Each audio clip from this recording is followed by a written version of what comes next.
If you look closely in the mirror today, you will see someone who has survived 1,000 invisible battles. You have loved fiercely, lost deeply, and spent a lifetime being the unbreakable anchor for everyone around you.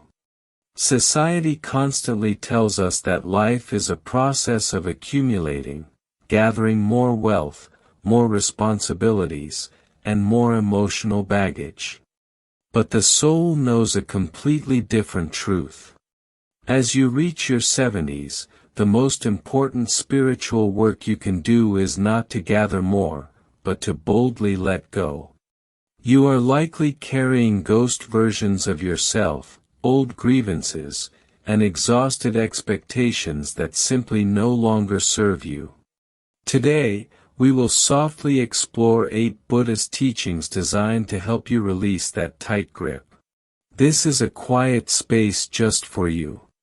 A place to learn how to surrender the weight of the past so you can finally arrive, unburdened, into the beautiful reality of today. 1. Shedding the armor of past roles. Imagine an old stone bridge spanning a wide, deep river. For decades, it has carried the relentless weight of heavy traffic. Day and night, carts, travelers, merchants, and entire families crossed its back, moving from one side of life to the other. The bridge was strong because it had to be. It did its job perfectly, offering safe passage without complaint. But the bridge is not the traffic. It never was. When the years pass, and the traffic finally slows down, when a deep quiet settles over the water, the bridge remains. It stands in the moonlight, solid, peaceful, and whole, realizing it has an existence entirely separate from the heavy loads it once carried. For the vast majority of your life, you have been that bridge. Your identity has been completely interwoven with your usefulness.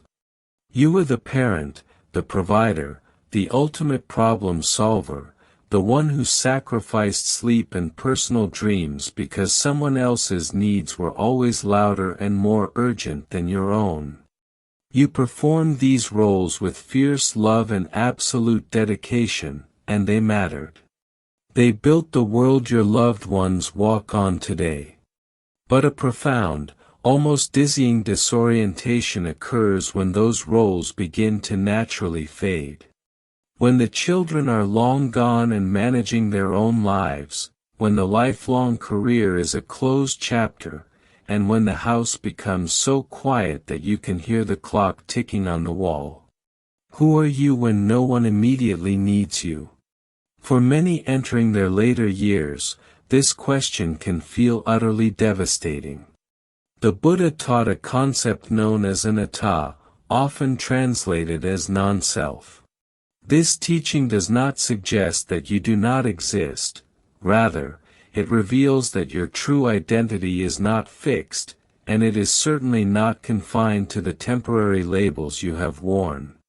The roles you played were necessary garments you put on to navigate the world and care for your people. But beneath the thick, heavy armor of those roles, there is an essence of you.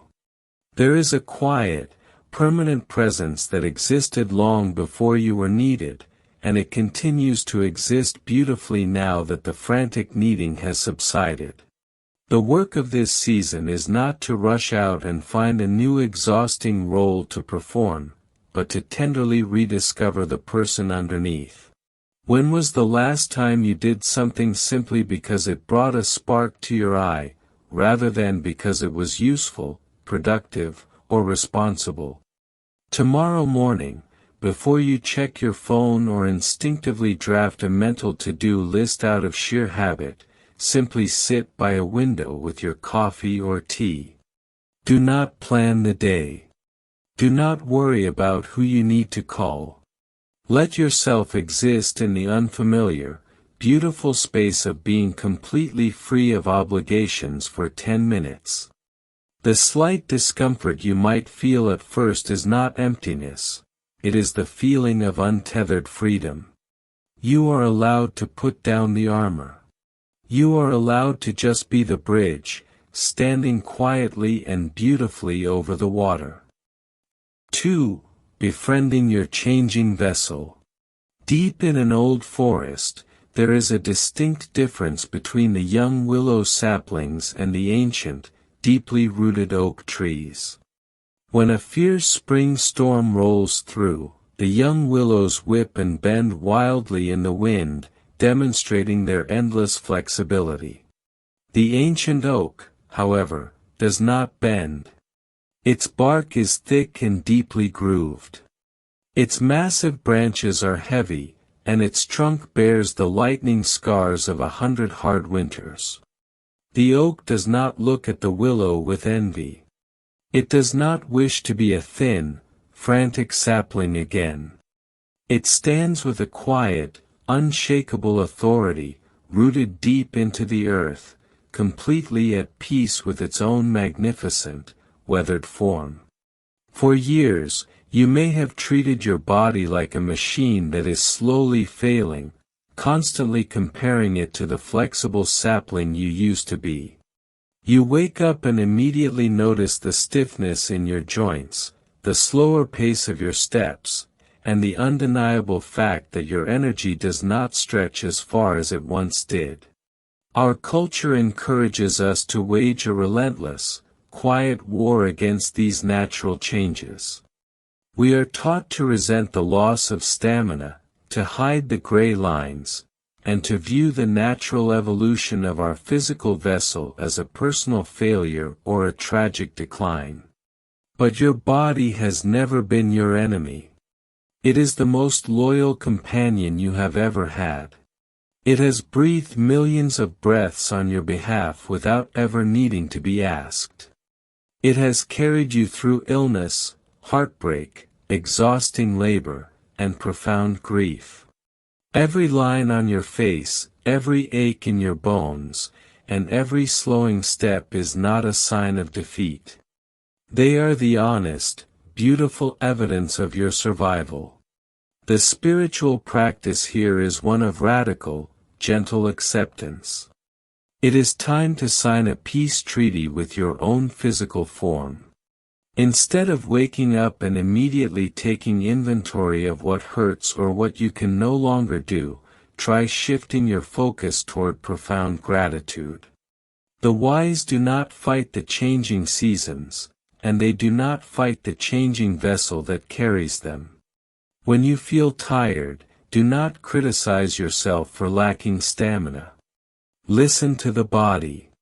It is speaking to you with the wisdom of the ancient oak, asking you to slow down, to rest, and to conserve your energy for what truly matters. Touch your own hands today. Look at the veins and the worn skin, and say thank you. Thank you for holding the people you love, for preparing thousands of meals, for building a life from the ground up. Your body is not breaking down. It is simply asking you to finally treat it with the reverence and gentleness it has always deserved. 3. Releasing the ties that drain you. Imagine a weary traveler on a long, arduous journey who encounters a wide, turbulent river. To survive, they spend days painstakingly building a heavy wooden raft. That raft becomes their salvation, carrying them safely through dangerous currents to the opposite shore. But once they reach dry land, the traveler does something highly illogical. Instead of leaving the raft safely at the riverbank, they hoist the massive, dripping wood onto their shoulders.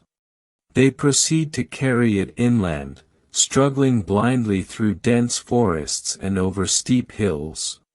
They carry it simply because it was once necessary, refusing to acknowledge that on dry land, the raft is no longer a lifesaver, it has become a crushing, pointless burden.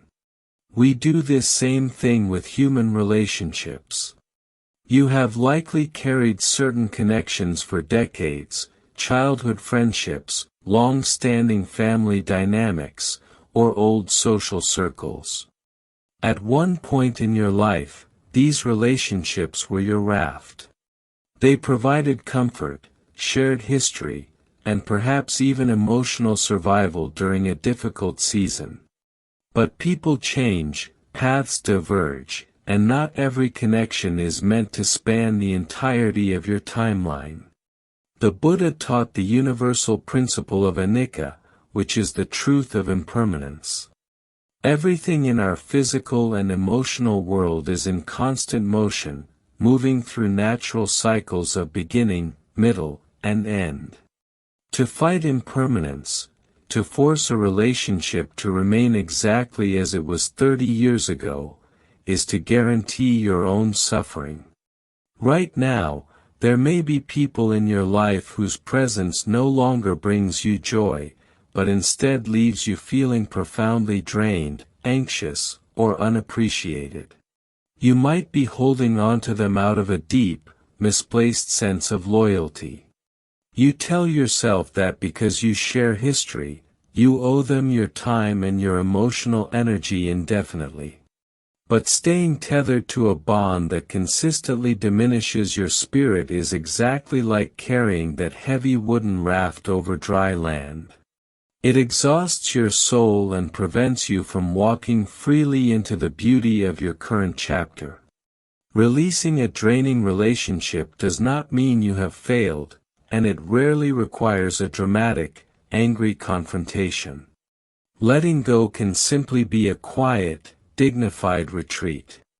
You are allowed to stop watering a garden that no longer blooms. You can still hold immense gratitude for the season when that relationship served you. You can still love someone deeply from a distance, wishing them well and cherishing the old memories, while simultaneously deciding that you will no longer pour your present energy into their cup. You have spent enough of your life accommodating others. In this season, your peace is your highest priority. Set the raft down by the riverbank, walk away, and notice how wonderfully light your steps become. 4. Dropping the second arrow of regret.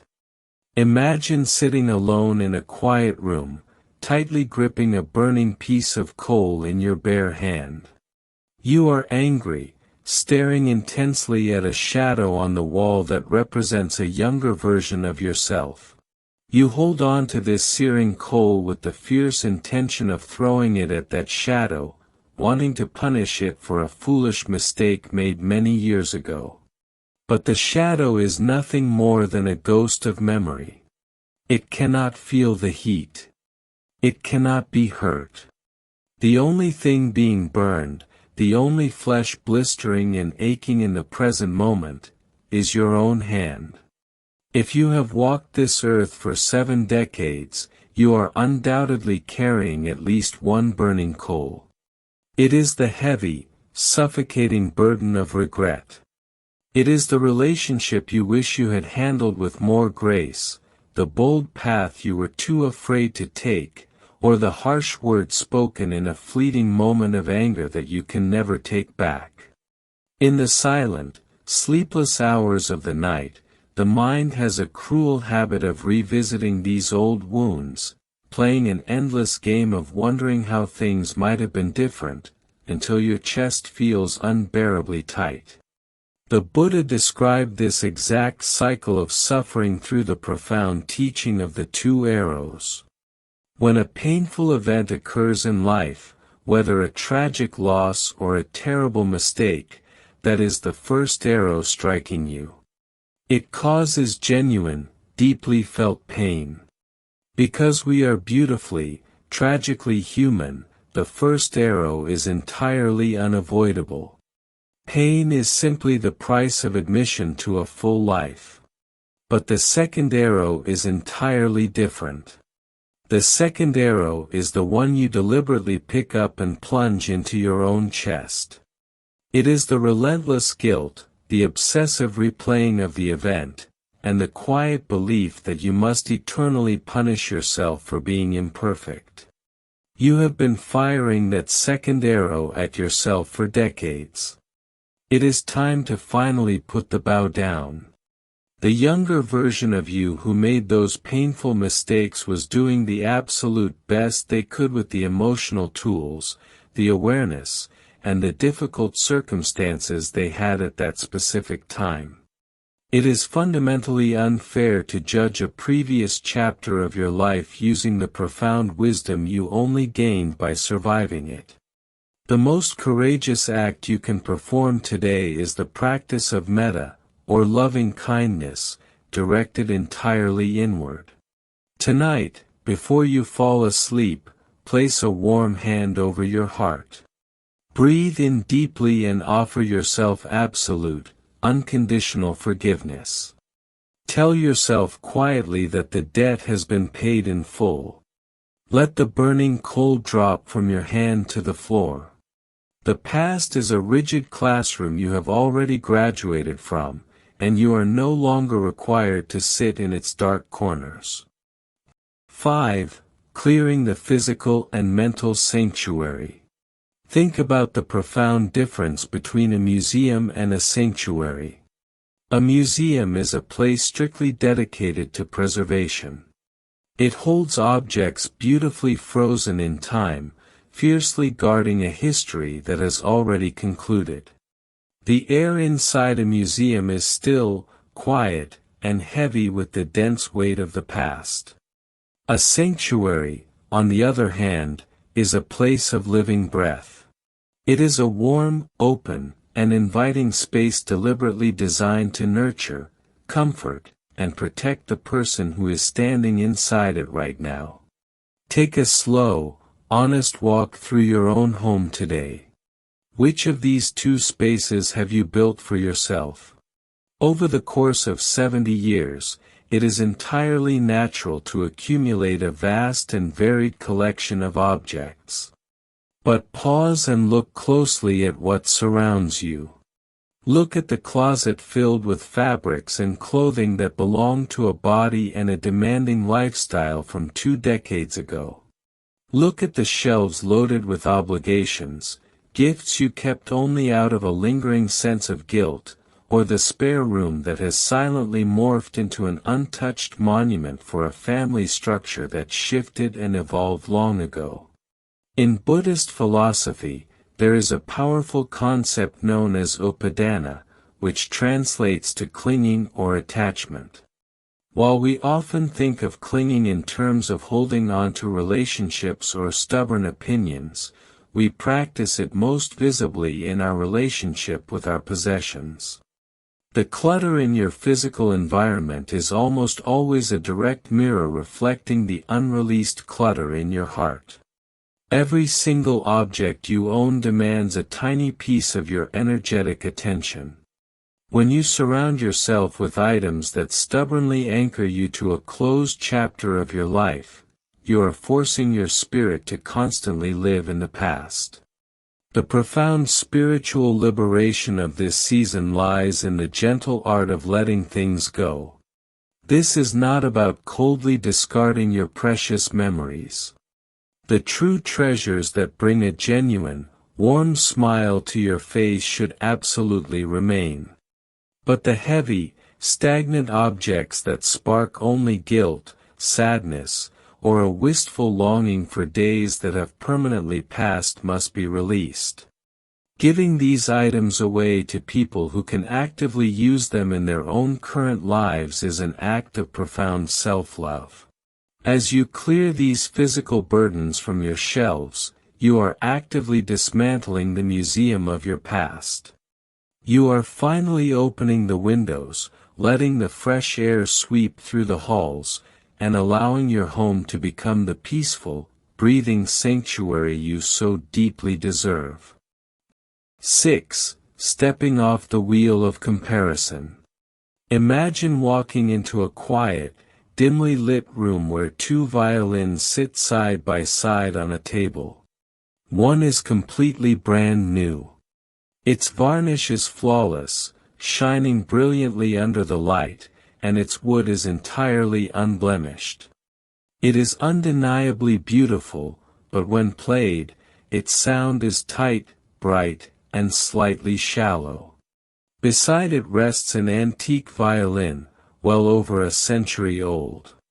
Its edges are worn smooth, the varnish is chipped, and the wood bears the unmistakable dark marks where thousands of hours of fingers have pressed into the strings.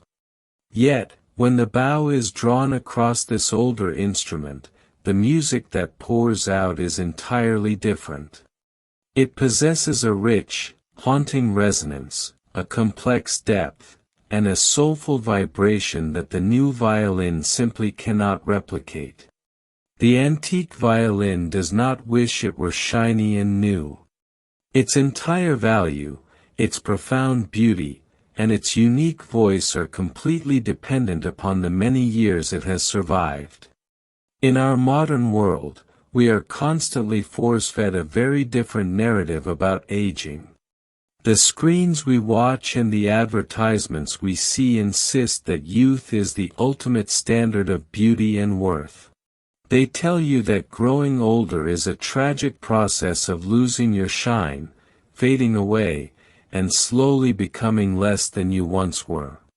Because of this relentless messaging, it is incredibly easy to step onto the exhausting wheel of comparison.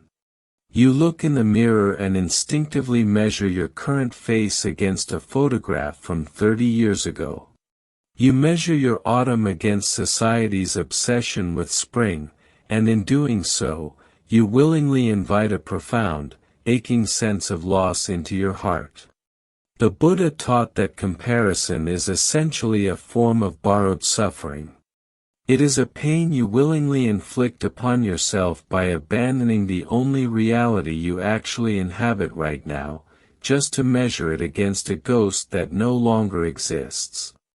Whenever you compare your current capabilities to what you could do at 40, you are entirely missing the magnificent depth of who you are at 70. You must actively reject the cultural lie that you are a faded version of your former self. You have not faded, you have been distilled. The superficial, shiny outer layers of youth have naturally fallen away, leaving behind a highly concentrated, undeniable essence of your true spirit. You now possess a quiet authority, a complex emotional depth, and a resilience to navigate life's storms that a younger heart simply cannot fathom. The next time you find yourself falling into the trap of comparison, gently step off that wheel. Feel your feet firmly on the solid ground. Acknowledge your worn edges, and recognize that they are the very things that give your life its deep, beautiful, and irreplaceable resonance. 7. Embracing the wisdom of finite time. Imagine standing on a quiet, peaceful beach at the end of a long day, watching the sun dip steadily toward the horizon. In its final hour, the sky bursts into brilliant shades of deep gold, burnt orange, and soft violet. Why is this specific moment so universally breathtaking? We rarely stop and stand in awe of the midday sun in that same way. The profound beauty of a sunset relies entirely upon the fact that it is ending. It is the undeniable, quiet approach of the dark that makes those final rays of light feel so incredibly precious, forcing us to stop whatever we are busy doing and simply watch. In our modern culture, we spend an enormous amount of energy running desperately away from the concept of endings, especially our own. We use polite euphemisms, we distract ourselves with endless noise, and we live our daily lives pretending that we have an infinite, unending supply of time stretching out ahead of us. But the Buddha taught a deeply grounding practice called Maranasati, which is the gentle, intentional mindfulness of our own mortality. He did not teach this to induce fear or to drag the human mind into a state of dark despair. He taught it because he understood that acknowledging the finite nature of our time is the single most powerful, clarifying light a person can ever experience. When you finally stop running from the reality of your own timeline, a miraculous internal shift occurs. The awareness of an ending becomes a beautiful, uncompromising filter for your daily life. Suddenly, the petty grievances you have been nursing for years seem ridiculously small and unimportant. The exhausting urge to win a minor argument, to impress people you barely know, or to constantly worry about society's expectations completely evaporates. You realize that your remaining time and energy are a highly limited, deeply sacred currency, and you simply refuse to spend another dime of it on unnecessary drama or hollow pursuits. You do not need to sit in silent meditation for hours to practice this profound wisdom. You only need to let this truth gently touch the completely ordinary moments of your day. Tomorrow morning, hold your simple cup of warm coffee or tea and truly feel the heat of the ceramic resting against your palms. Watch the soft steam rising into the air. Let the profound, honest awareness that you will not have an infinite number of these quiet mornings wash over you. This realization will not make you sad, it will make you radically, beautifully awake. It will make the drink taste sweeter and the morning air feel incredibly alive. The sunset is happening right now, and it is time to finally pay attention to the light. 8. Planting your tree today. There is a beautiful story about a master potter whose intricate, breathtaking clay vessels were highly sought after across the entire country. People would travel great distances just to watch his hands shape the spinning earth into pure elegance. One day, a young, eager apprentice asked the master at what age he had first touched the clay. The old man smiled warmly, his hands still covered in wet mud, and softly replied that he was 75 years old when he sat at his very first wheel. The young student was utterly shocked, asking how he found the courage to begin something so difficult so late in life. The master simply laughed. He said he had never touched clay before that day, so for him, it was not late at all. It was the exact right time.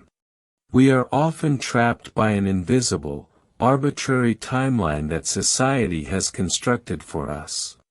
You might catch yourself looking at a new hobby, a blank canvas, a foreign language, or even a severely damaged relationship, and the heavy thought immediately arises that the window of opportunity has firmly closed. You tell yourself it is simply too late to learn, too late to apologize, or too late to completely change the direction of your daily life. But this concept of being too late is nothing more than a convenient, deeply ingrained illusion.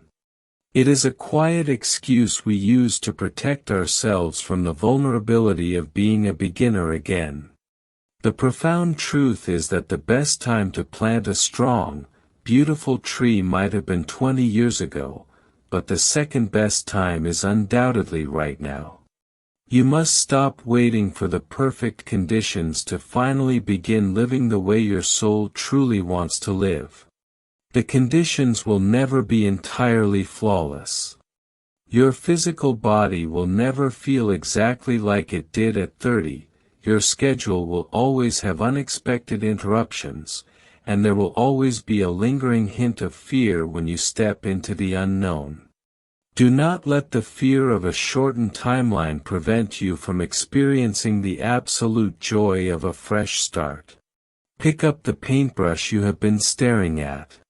Make that difficult phone call to a loved one that you have been putting off for years.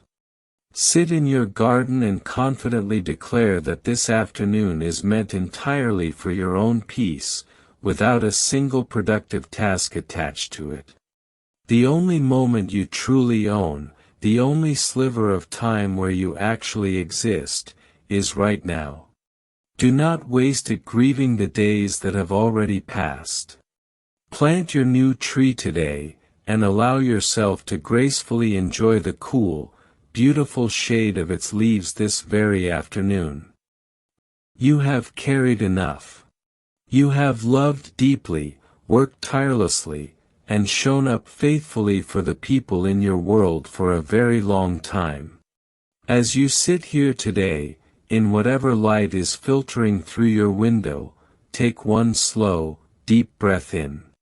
As you exhale, give yourself the profound permission to be light. Set down the heavy armor of your past roles. Release the draining relationships and drop the burning coal of old regrets. You do not need to carry the entire weight of your history into tomorrow. Before you leave this quiet space, I invite you to take one small, liberating step right now. Tell me in the comments below, what is one specific thing you are choosing to let go of today? Your honest words might be exactly the permission someone else needs to finally set their own burden down. If this quiet moment brought you a sense of peace, please subscribe to the Buddha Coha channel and join our community. We walk slowly here, and there is always room for one more. Until next time, breathe deeply, live lightly, and trust that what is truly yours will always remain.